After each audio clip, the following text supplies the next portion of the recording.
আল্লাহ পাক রব্বুল আলামিন কি বলছেন জানেন? আইনামা তাকুনু ইউদরিকুমুল মাউতু ওয়ালাউ কুনতুম ফি বুরুজি মুশাইয়াদা। এ আমার বান্দারা, তোমরা কি জানো, তোমরা কি মনে করছো মৃত্যু থেকে তোমরা লুকাই থাকতে পারবা? বরঞ্চ মৃত্যু থেকে তোমরা লুকাই থাকতে পারবা না। তোমার মৃত্যু আমি যেখানে লিখে রেখেছি তুমি ঠিক সেখানে গিয়ে পড়বা। দুনিয়াটা বাবা স্বল্প সময়ের জন্য, এই দুনিয়া নিয়ে আমরা পাগল হয়ে যাই। আর আল্লাহ পাক রব্বুল আলামিন বলছেন, বান্দা তুমি দুনিয়া নিয়ে পাগল হয়ে যাও না, মৃত্যু তোমাকে গ্রাস করবে। এখন আপনি বলছেন আমি একটা বদ্ধ করে দরজা বন্ধ করে আমি ঘরের মধ্যে থাকব।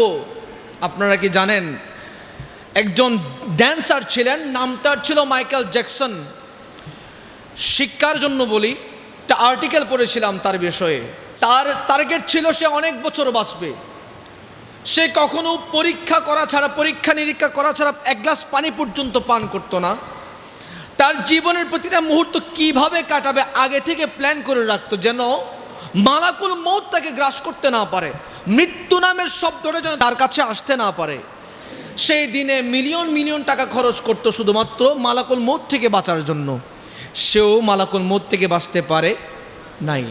ফেরাউন পুরো পৃথিবীর রাজত্ব করতে চেয়েছিল, সবাইকে বলেছে আমি খোদা, আমার মরণ হবে না। অথচ সামান্য নীল নদের পানি তাকে মেরেছিল, সবাই জানেন। কথা বলেন ঠিক কিনা?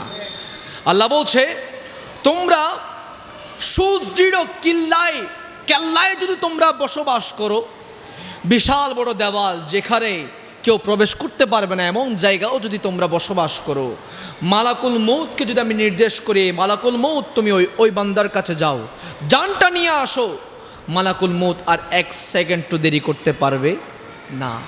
কারণ মালাকুল মউত তো আমার আল্লাহর হুকুমের অপেক্ষায় থাকেন। আমার আল্লাহ কখন তাকে হুকুম করছে, কোন বান্দার কাছে যাচ্ছে, কোন বান্দার কাছে যাওয়ার জন্য বলছে, মালাকুল মউত সবসময় তাকিয়ে থাকে আল্লাহর নির্দেশনার দিকে।